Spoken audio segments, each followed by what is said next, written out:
afterwards. I had lamb and parsnips. It was an appetizer. It was so good. I was like, who put these two things together? So Sorry. wait, sorry. So back up for a second. So you can't remember dates of when people like major life situations, but you can remember you had parsnips It was and lamb that. and parsnip. It was so good. So at any rate. Okay. Okay.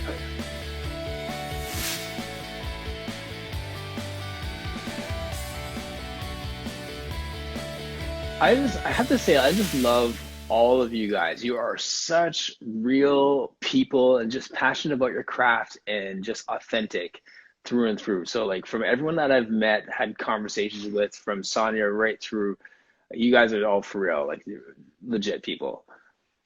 I think what's interesting is, you say like you're all real people. Yes. Black women are real people. Like we're not I mean we are extra special, but actually the circumstance of the world, and especially in this country, in the States, is what's made us extra special. It's like even when people try to relegate us to a lesser than position, Hmm. um, we still seem to shine through. Yes. And it's like what would it look like if we could actually just shine through, like if we could actually just be seen as the people that we are without it having to be extra or more. And I think for me that was the thing that not only attracted me to Black Girl Pilates, but especially Sonia. And Sonia is unapologetically Sonia, and I love her for that. But Absolutely. like everyone's life experience allows them and gives them credence to be who they are and to experience the world. And she taps into that. And she's like, no, she's like, you have not walked in my shoes. You've not walked in my leggings. You have not walked in my cute tank top. And you don't get to tell me how I get to respond because you think that it's over the top. Or there was a conversation that happened at Dwell, and it was just real and it was just honest. Yes. It's not about what you I'm going to take it to race just for a hot second. It's not about what you see or what you experience as a white person through a Black lens. You don't get to step into that Hmm. arena. It's a lot. Some people know, some people don't know. I'm the teaching assistant to Deborah Lesson, Okay. Yes. and it's huge. Hmm. It's not a small thing. She's very revered in the Pilates world. Her lineage is Carola Trier. And I've had people in the middle of like a workshop, like, how did you get to be her How assistant? did you get that role? And sometimes it's probably innocent, and sometimes it's like, no, how did you get to be her Do assistant? you hear the difference between the how did you and the how did you? Yes. Because it's that trained ear, right? Yes. Like when someone asks you where you're from, like or like people will ask my kids, what are you? My kids are biracial, their father is Greek. um and people will say like, what are you? And one of my sons will simply say, I'm a boy, what are you? Yes. Yeah. you know yes, I do hear the difference. I do hear when people I'm an exceptional teacher. There are people on here who have experienced me as a teacher. I'm an exceptional teacher. I've worked very hard to be an exceptional teacher, not because I'm a Black woman. I work very hard to be an exceptional teacher because I love what I do and I do what I love, and I think it has great value. Yes. Um, and so when people experience it, I'm like, oh, she knows what she's talking about. Because I'm also random and rather animated and cartoony. So they're Yes. like, does she really know what she's talking about? Like, yes, I really know what I'm talking about. But I don't think it has to be presented in this like Bueller, Bueller, Strict. Yes. or like, Straight collar. Yeah. yeah, like if the client responds to a chocolate cake cue, what do you care? Hmm. As long as they do. So yeah, so people I think are often taken aback, and then people often think that I am considerably younger than what I am. So then they're like, well, you can't know that much. And I'm like, besides the fact that I'm probably old enough to be your mom. yes, I do know that much. Hmm. So you get it, you hear it, whatever. No, I was gonna say, you were talking about mental health, and it's kind of I'm gonna jump in and hijack your conversation. Um, I raised my daughter. Some people know. I mean, I raised my niece. That sounded weird, right? I raised my daughter. Yes. I raised my niece from the time that she was about like 5 or 6, right? My sister, my older sister, she was sort of that epitome of the beautiful mind. She was bipolar, manic depressive with schizophrenic tendencies. Right? Wow. Yes. And so she could not take care of her daughter, and then she ended up getting MS, um, which is a whole other story because she wasn't really treated for it because she was transient. And she died in April of 2012. And so that, Mm. oh, thank you, Sissy. That's my Sissy. That's my little Sissy. Oh, nice. But last year, my mother also passed about 20 years ago. I'm not a date person. I don't remember dates. I don't need to remember. Yeah, I mean, you Right. know. But I got my tattoo last year to commemorate my mom and my sister. So it's a scorpion. Mm. My mom was a Scorpio. Okay. And then the scorpion's tail is a semicolon. Ah, yes. And so I don't know if people know what that means, Please but explain it. Yeah. yeah, Yeah. semicolon represents mental health. I mean, in grammar, we know that semicolon means you could stop, but you choose to go on. And so for all of the people who choose to go on, I think that's awesome and fabulous. And it's a struggle. My sister's life was a struggle. And so, yeah. Yeah. It's so funny. I was gonna actually ask you about your tattoos today because they're just it's they have a story, right? It's like jewelry that has a story. You don't just wear random stuff like they, Um, my tattoos, they have a story because I wear tattoos like jewelry. I don't really wear a lot of jewelry. I wear my amber because Lord knows the soul needs protecting in these crazy times. But I'm not a jewelry person. And I got my first tattoo on my neck. It's a spider. I love spiders. I've always loved spiders. And when this is a part of your conversation, Martin, okay. when I realized that I was going to be divorced from my husband, but Mm. we were still living together. And we probably hadn't quite decided, but I knew that I was transitioning. Um, I got this massive tree on my back. Okay. And a lot of people don't even know that I have a tree on my back because most of them are hidden if I have regular clothes on.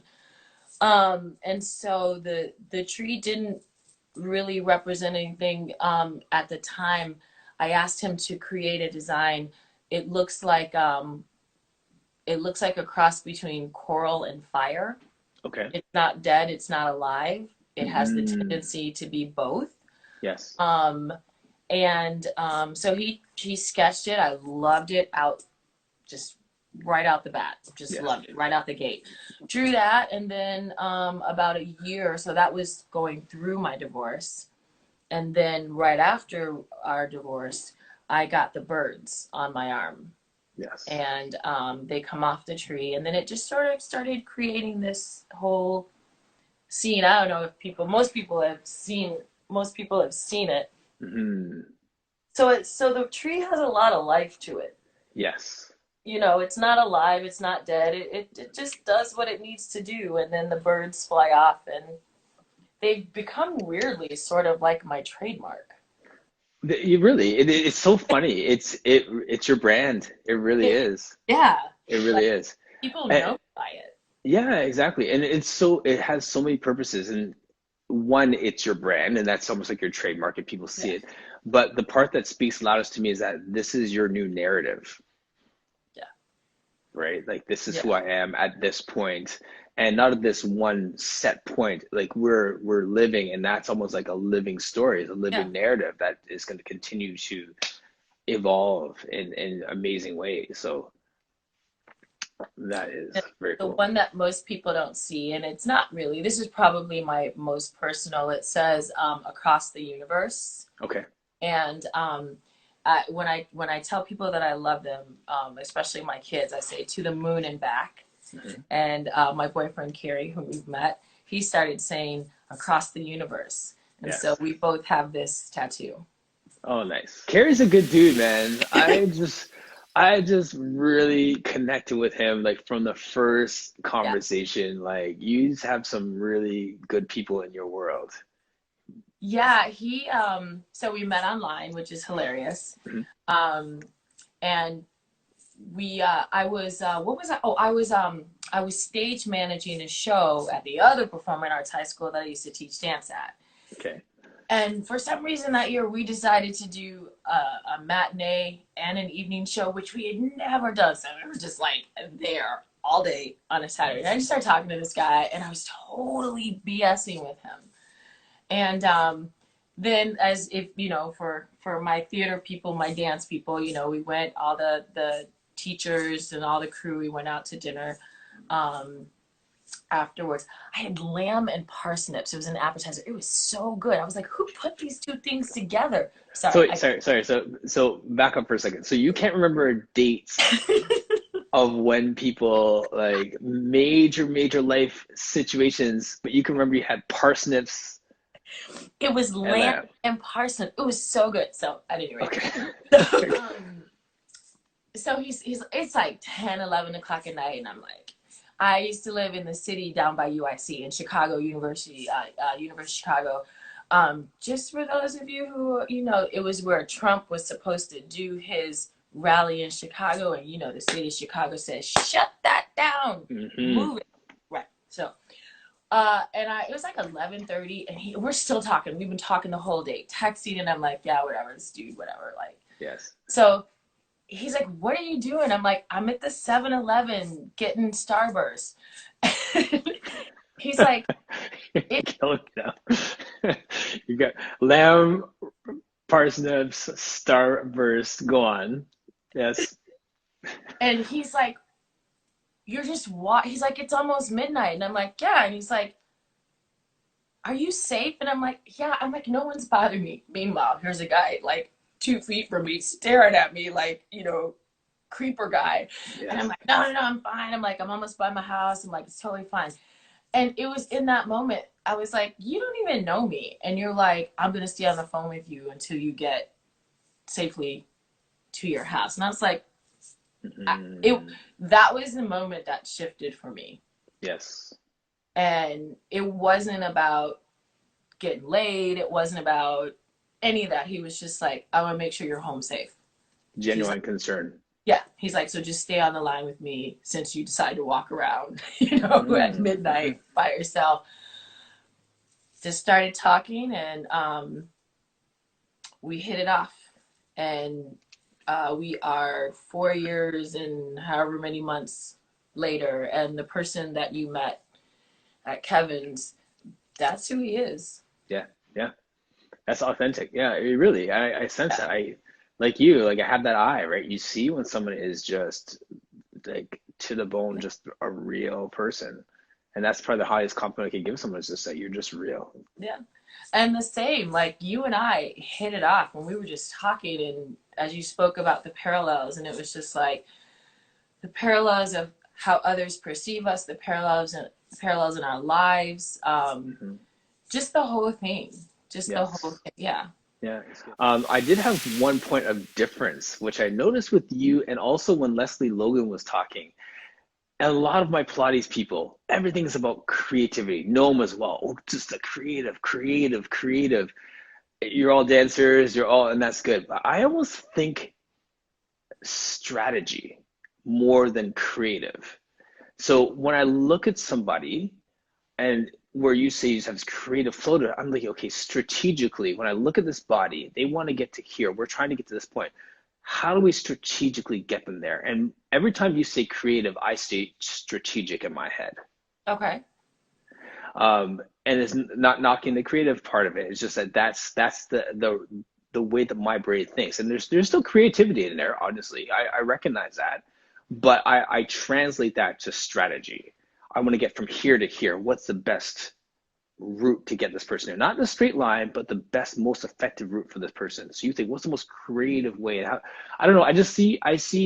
I hear strategy when you say creativity. But I think my strategy is just more inherent. Hmm. The dance techniques that I studied the most were ballet. Ballet is just, there's so much geometry in ballet. Horton is all geometry. It's a Hmm. study in lines and the space that exists outside of the lines. But Yes. it tends to be linear. And so I have dancer friends who were like, do I dance professionally or do I go to medical school? And people are like, how do those two things? And I'm like, are you freaking kidding me? I'm like, when you watch dance, you get to see 3 minutes of something that took hours and weeks. And it's incredibly strategic. Yes. It's just done in movement. Yes. And I was super lucky. I randomly get to assist these amazing people. I was super lucky to be able to assist Kim Sagami. Kim Sagami, for those of you who are in the ballet world, Kim Sagami is an amazing, amazing ballet teacher, and she danced with Joffrey, and she actually assisted Mr. Joffrey. Crazy. And Mm. she's still a part of the Joffrey organization on their, I believe it's on their foundation side, don't quote me. But if you want to have a Joffrey piece set on your company, Kim might be one of the people who would come. And she does some other stuff with the history of the organization. Again, don't quote me. Right. But she's an architect. Mm. Yes. That's how she sees the world. And as beautiful of an architect as she is also an incredible ballet mistress. Yeah. No, I don't. I think the two words, the creativity and the strategy, I think, honestly, I think they're interchangeable. I think that um, it's just inherent. I don't think that it's my strategy is inherent because I actually tell people that I live on graph paper. Okay. I walk in, my client walks in, and I'm looking at them this way. I'm slicing them up and looking at where the inconsistencies or the discrepancy. Imbalances. Right. Yeah, yeah, yeah, yeah, yeah. Yes. I just do it really, really quickly because I've been looking at bodies from the perspective of teaching since I was 15 years old. Okay. And How I'm so not young? I'm not 18. Right. No. Yes. So um young though. Yeah. yeah, Hmm. I was asked to teach a class and I was hooked, and I knew that I would teach, even though at that time in high school I was like, I want to dance professionally. I want to dance professionally. And I did want to dance professionally. And I was a good dancer, maybe even a great dancer, but I was not an amazing dancer. Yes. I'm an amazing teacher. Yes. You know And the difference when you've yeah, seen. Yes. yeah, just being honest with that. And every amazing dancer is not a good teacher. Hmm. So Right. Where did you get the confidence to be able to say, I'm exceptional, I'm amazing? And when you say it, it doesn't come across smug. It comes across just deep confidence from self-awareness. I had people tell me, because I kept myself hidden. I kept myself hidden on purpose. I did not step out into the Pilates world because you step out and you're like, ah, Yes. come back over here. Right. Um, Trent McIntyre found me. I don't know, for those of you who are familiar with Trent McIntyre up in Bloomfield Hills, Michigan, he was Okay. board president of the PMA at some time, and maybe like a president or two. I don't know, again, dates, times. Um, You know food, just don't know times. Got yeah, it. Yes. Moving on. uh, he saw me and we just started working together, and he's like, I wanted to go through another training. I'm a learner. I like to learn, love to learn. I was like, oh, this guy's cool. And so I started training with him, and he saw who I was. And hey, what's up, guys? What's up? I put another bagel in. Is he allowed to have two bagels? Tell him to eat only half of one bagel. Thank you. Sorry, got kids. So It's real, man. That's how we do. it's like, um, four boys and three refrigerator freezers. Yes. So um, he could see who I was. He could see what I was capable of. And then eventually, when I was pregnant with my youngest, who is now 10, he asked me to be a teacher trainer for him. And, you know, like, what does that mean? I was like, oh, okay, that's cool. Yeah, sure. Yeah, I'll teach people. Because I learned long ago, it's okay to teach people what you know. You don't have to teach them what you don't know. And that's like a huge thing. Like when you make that distinction, you know, so I was like, yeah, I can do that. Cool. And then I started working with Trent, and then it was like, you know, you start to get little flags, and I was like, yeah, I'm like, wow, that's so beneficial to him. I'm doing this thing that's really beneficial to him. And I was like, is that really beneficial to me? And then he introduced me to Deborah, and I met Deborah, and the first thing Deborah said about me was, look, she's got legs. Look, she's got feet. And I emailed Deborah like a month after I met. No, it was a couple months after I met her, and I was like, yes, like I was like, will you mentor me? And I was like, and I like hurried up and hit send. And that was literally, and she must have been sitting at her computer because she responded right away, and she was like, absolutely. She's like, yes. She's like, I would love to do that. And I wasn't really realizing that she was equally excited to work with me, just as Trent was equally excited to work with me. I was only viewing it from my perspective. Right. You know, right. And so then I just started, I was working with both of them, and, you know, Deborah would say stuff to me, and I'd be like, oh yeah, that's cool. You know, like, oh, I like that. And she was teaching me, but she's so good at teaching only what you're ready to receive.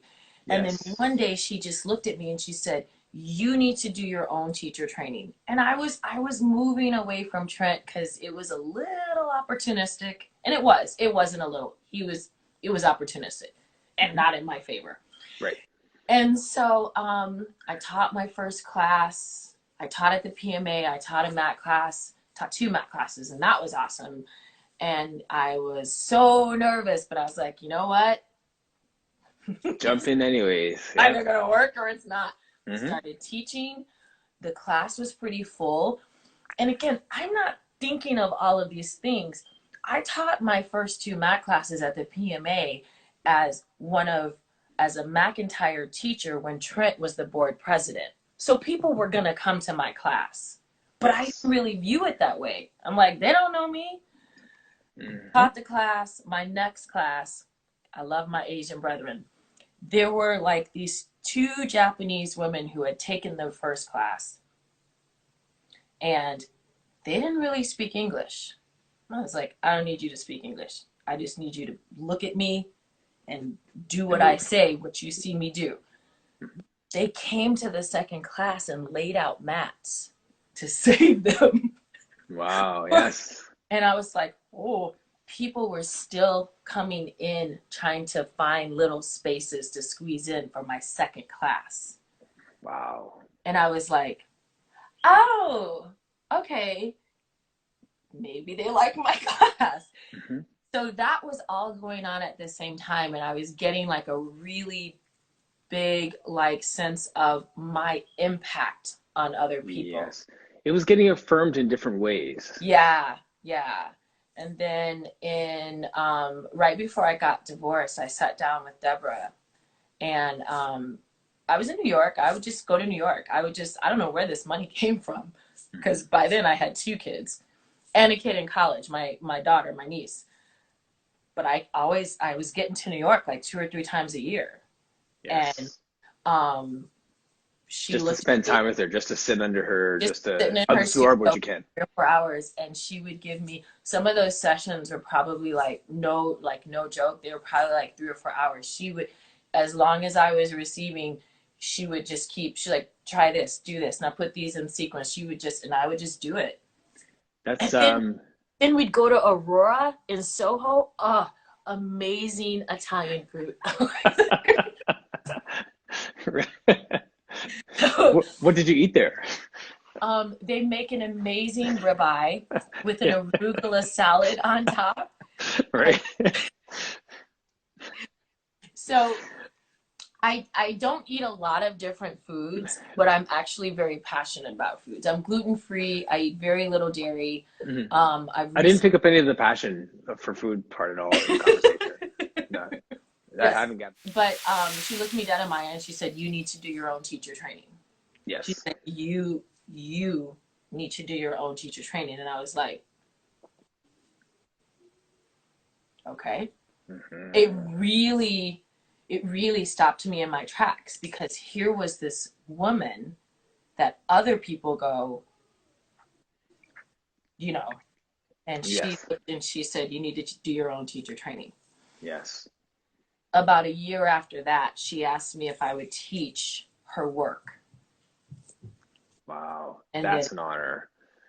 yeah. And then in 2018, she was in Indianapolis. Is it Pilates Indy? I think it's Pilates Indy. Katie, I was just going to do the workshop. I was like, oh, she's close. I can just rent a car and, go there. And we were in the same hotel and I came downstairs and she said, "Oh, goody, you're here. You can assist." Hmm. And that was how I became her assistant. Yes. And it was that simple.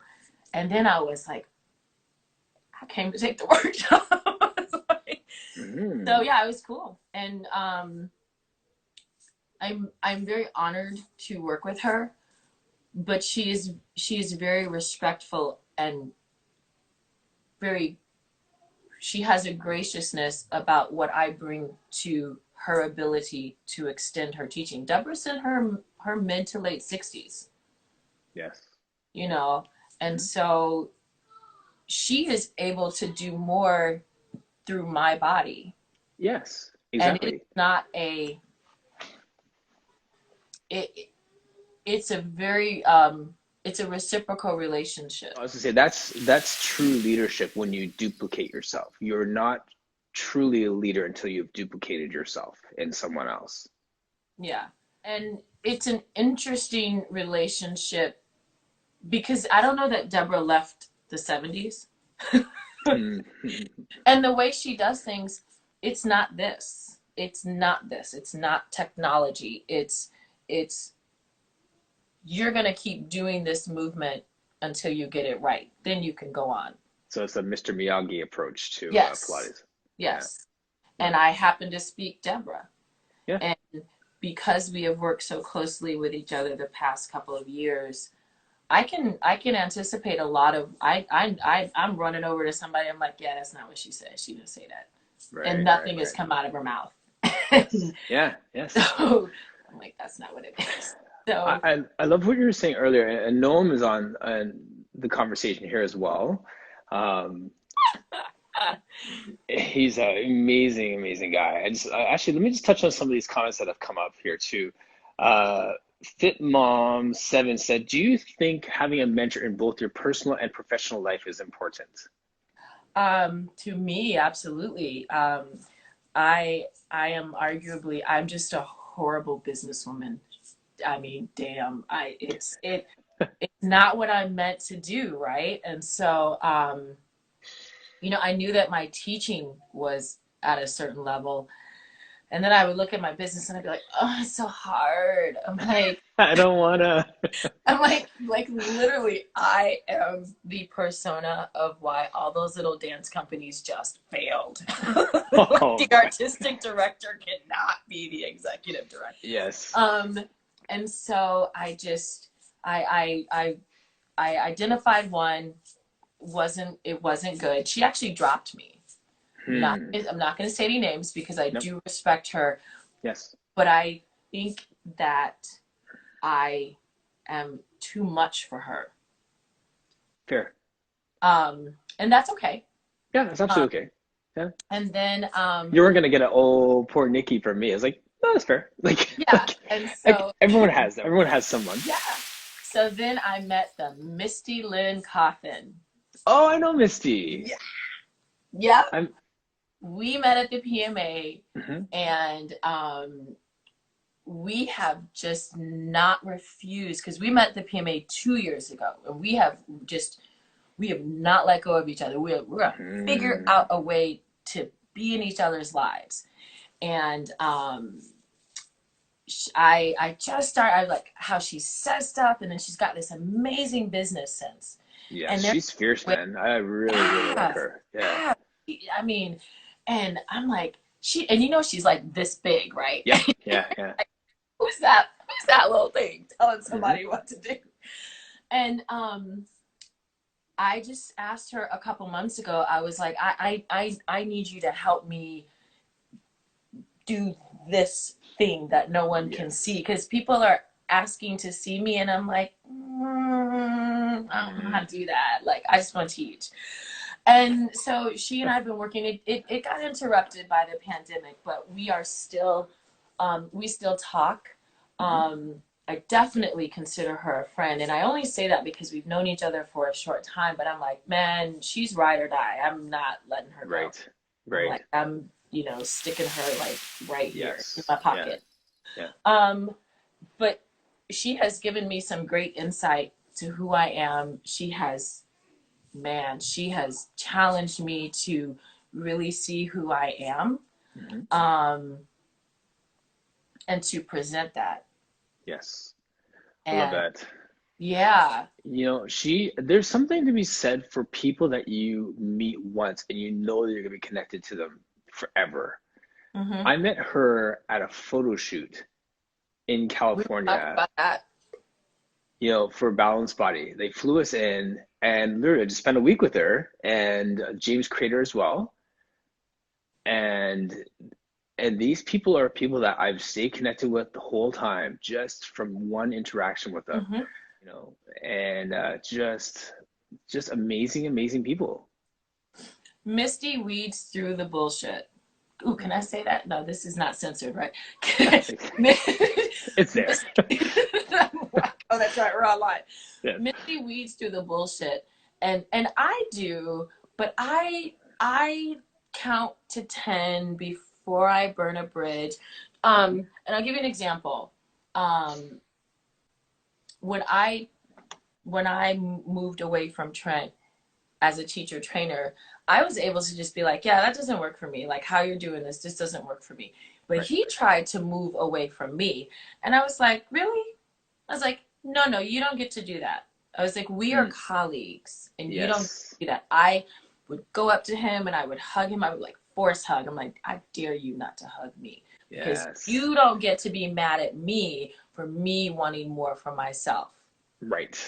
And so he tried it, and now he's like, oh, okay, I like have to like, yeah. And I'm like, you don't get to Yeah. do that, Right. you know.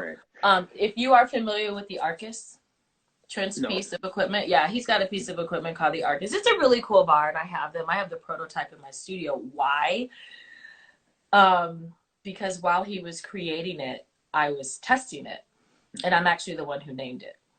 Oh, okay. Yes. Mm-hmm. So So I it's your just said that namesake. Yes. on the internet. But Misty doesn't weed through. I mean, she just weeds through the bullshit. She just takes freaking a machete and a katana, and she's like, no, that's not what it is. And Right. she, and that's the thing. Um, my people don't always see my stink. I'm a benefit of the doubter, and I'm like, okay, Hmm. yeah, okay, yeah, okay, yeah, and then one day I'm just like, Wait a minute. no. No. Yes. Yeah. If anyone watches Family Guy, I've been listening to these boys all freaking week. She she's the My kids too. Latino woman, and she only says no, no. So, but and it leaves them wondering sometimes, because and that's who I am. Yes. That's who Hmm. I am. I believe in being a kind and generous person, and I generosity is given and received in a lot of different ways. And uni, I know. no, no. um, Generosity is given, and I don't corral my love. I don't decide that this person can have some love, but this Mhm. person can't. I don't do that. I give everybody love, and I Yes. give crazy people love, and Mhm. I give the not so crazy people love. I don't do it to degradation, but I understand having, my sister was a bubble off. She was. And I understood that she did the best that she could do in this life. And you meet people at different paths Yes, different in points. their, yeah, Yeah. and at different points on their path. Thank you. And you don't know what they're dealing with. Right. And you don't Right. know what their intent is towards you because, quite frankly, they may not understand their intent to their own self, their own internal tribe. Well, that's the awareness piece that we were talking about earlier. When you say I'm exceptional, I'm awesome, I was just celebrating your self-awareness in that. People are at different points in that path. People don't Yeah. really, not everyone is at a place where they can say that without the fear of someone challenging them on that. Especially Black women. Yes. And that's a thing. And that's a thing where you walk into all kind of circumstances and the Black woman is a beast. Mm-hmm. But she's challenged. Right. So you walk in braced for that challenge. You walk in braced for that. How do you not? Yes. As well. Mm-hmm. We have 4 boys. And we have 4 boys who are gorgeous and biracial and have all of these other challenges in front of them. But they're going to be kind. Yes. And they're going to be generous. Mm-hmm. And they're going to be exceptional at whatever they want to do and be. Yes. And so I choose especially to be that way. Right. And in my house, chivalry is not dead. And it doesn't make me any less independent. But Right. Carrie will say, as long as there is a male in this house, Nikki is not to touch garbage. And Right. I'm like, ooh, yay. I know. But what you're getting at is, sorry to cut you off there, was the thought of you dictate the pace, not your circumstances, not your environments. Yes. You dictate the climate. Yes. Right. And for kids, like that's the same thing I teach my kids too. Like they are dictating it. They're not allowing someone else to dictate how their behavior is going to be as a reaction to them. Yes. Yes. Learning not to be, not to react to what people say and understand these are experiences we're going to have. Yes. But I dare someone to say that I'm not good, better, best, exceptional at what I do. Mm-hmm. Yeah, because that's when great. you finish having my session, you're going to be like, oh, okay, now I just don't want to go to her because she's a female, or I just don't want to go to her because she's Black, but it's not because she doesn't know what she's doing. Yes. Yeah. And that's what we all want to be, for lack of a better term, judged by, right? Our ability to do what we say we can do. Yes. Right. That's really all we ask for, right? Yeah, take all that other stuff. Take all the layers out. away. Yeah. You know, yeah. I have tattoos. They're not going anywhere. I have nappy hair. The hair is just not ever going to get combed. Ever. You know, maybe one day. But it's a very real, what you see is what you get. And not, again, it's not about being negative. It's not about any of that. Right. Right. You know? I love the comments coming through. Okay, every time there's a pause, I want to like throw something in, and I see these comments of like like yes, I'm finally getting to a point where I can say I am exceptional and own it. It has taken me quite some time. Good for you, Letha. Yeah, it's huge. It's freeing. It's absolutely freeing. Because then you get to really do the thing you want to do. Yes. Without looking over your shoulder, mm-hmm. You know. Right, exactly. Goat Mountain. My conversation with Noam the other day was about this analogy that Kobe Bryant used. And I've adopted it. I own this out right now for my life, where Kobe was talking about how when he was new in the NBA, mm-hmm. he reached out to Jordan and mm-hmm. Olajuwon and Bird and all these guys because he was getting beat up and he wanted to just find out like how they handled pressure and how they handled mm-hmm. rejection, how they handled, just even tactical stuff. How do I work off a screen? How do I do an off-ball screen? Whatever technical stuff. Right. So because he reached out to those guys over time, Jordan, Bird, these guys would mentor him. And when he had off time, he would go spend time with them. He called it going to Goat Mountain, greatest of all time mountain. So when he's spending time with these great people, that was what he'd take time to learn and to hone his craft by being around people that are a little further ahead in the path. Mm-hmm. That's what you did with Deborah. Yes. That was you going to Goat Mountain. That was you finding money where you didn't have money to get to New York, to spend not 1 hour, but 3 hours with her to just dig. And she recognized that and she poured into you. Yes. And that's what brought you to where you are. We have this sense of confidence because you know that you put in the hours. Yes. You've surrounded yourself with people that can make you better. So you can stand here tall and say, I'm exceptional because you've been to Goat Mountain. Every time you need that, Misty's part of that. This pandemic's done. You're reaching out to her. You're back on Goat Mountain, learning how to get the best business acumen that you can. Yeah. Right. And people who are pulling out of me, who don't think my opinion of myself is even high enough. They're like, no, you're capable of this.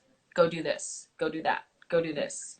Right. And not even I don't see the rungs of my ladder anymore.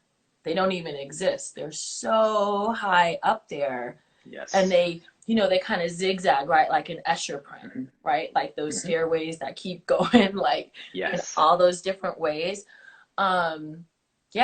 There's no, and that is freeing because what we know is that our path shifts and changes. We might be like, I'm going to do this thing and I'm going to put my blinders on and I'm going to do this thing. And then this other thing comes up and you're like, oh, but that's kind of cool too. It's very cool. Yeah.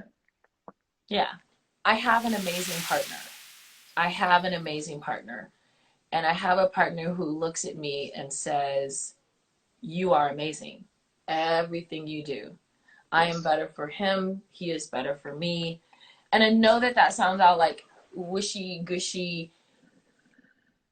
But because I was divorced, I didn't get married to get divorced. I got married to live happily ever after because that's what everybody tells you. That's the TV and the books. And that wasn't my intent. He was the guy I was supposed to have kids with. We have amazing kids. They're gorgeous. They're funny. They're little assholes sometimes, but they're all of that makes them our kids, and they look the way they look because they're our kids. But I'm with my life partner, and I'm with the person who it doesn't matter. There's no one else for him and there's no one else for me. And not because we're not going to be attracted to other people, because if Jason Momoa, that's my free pass. If Jason Momoa,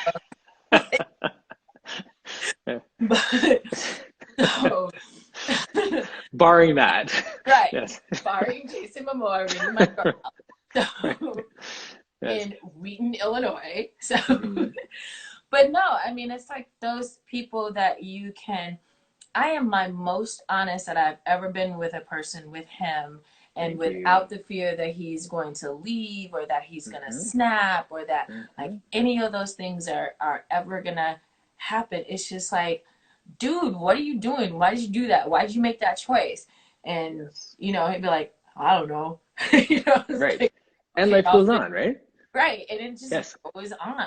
Yes. Do you feel, because obviously this is where we're talking about the parallels, and Alex is that for me too. And there's just this amazing sense of partnership and friendship and everything that comes in that. Do you ever get that perception from people like, that's just going to pass over time, that's going to fizzle out?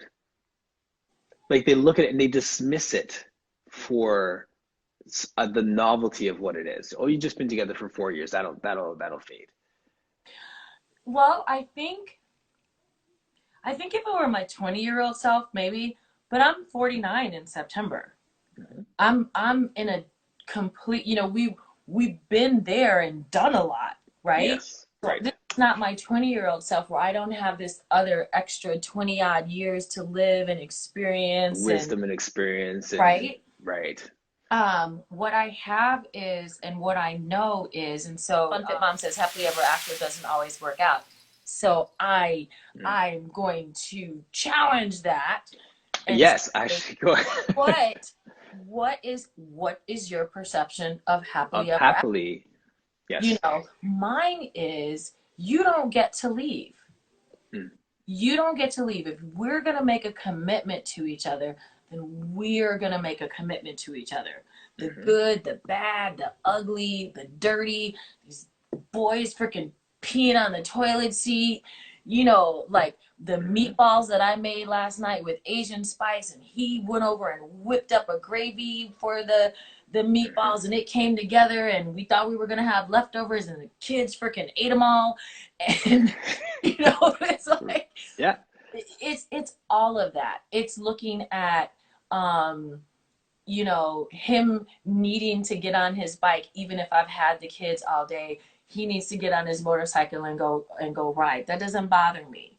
You right. know, he's gonna monopolize the TV on Sundays to watch football. I could care less.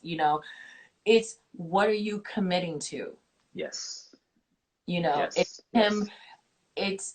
it's him looking at me, seeing me, and telling me to go watch crime dramas because I look like I've had enough. Mhm. And that's my thing, right? And him Yes, bringing me yes. a glass of wine and the remote control. It's me cooking him breakfast, which is not normal. That's his thing. He cooks Sunday morning breakfast. Sometimes, rarely, I beat him to it. Hmm. it's it's making a commitment. It's my kids are his kids are my kids. Yes. There's no distinction. So what does happily ever after look like? It looks like, for me, it looks like Harry Grayson, and it looks like the lives that we're building for ourselves, and the house that we're going to buy, and all the lawn that I'm not going to mow because that's Yes. not my That's job. not my job. um Right. Yes. it's it's knowing that I'm gonna have that garage that has every freaking power tool known to man next Hmm. to the fishing rods, Right. and the tools outlined, On the so you know pegboard. exactly. Yeah, man. um yeah, Hmm. it's what does happily ever after look like? Yes, we've only been together for 4 years, but so much has happened in that 4 years, and Hmm. that certainly impacts it, right? Yes, yes. But the love that we have been able to give and receive, and our kids, and I think that was it for me. My kids Right. love him. Hmm. They don't have a sense of this is not their life partner. Right. He is someone, he holds them accountable, and he's like, we are in a relationship, we are all in this relationship, Hmm. period. Hmm. That's not just your mom, that's my partner. Yes. I'm one of your dads, Hmm. you know, Hmm. and to his own children, she's Nicky mom. So, Yes. yeah, Unfit Mom, I wrote down what I wanted in a partner. I Hmm. wrote literally down what I wanted, not what I was necessarily attracted to. Because, see, that need want thing, right? Yes. Because, who isn't well, who doesn't like a buff guy with, muscles but, I actually wrote down what I wanted. I Interesting. wrote down the characteristics: kindness, compassion. Um, there was a Harley thrown in there. Yeah, yeah. um, um, I wrote it down.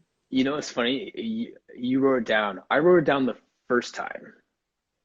The second time around, I embraced what came to me kicking and screaming almost in a sense because I didn't feel like I was ready for it. And when I embraced that, I realized that what I had in front of me was more than what I thought I needed, Mm-hmm. was better than what I could have written down on a piece of paper. Mm-hmm.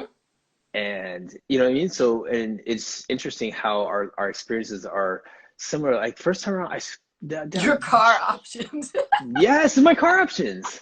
That's my wife right there. It needs to, this second time around, this car has to have a sunroof and heated seats. The first time around, I was happy with the manual transmission, right? So now I'm recognizing what I want the second time around. But at the time, you know, what I thought I wanted that first time around was different than what I really what I really needed, I should say. What I wanted, what I needed were two different things. Well, I was going to say, where were you when you're you?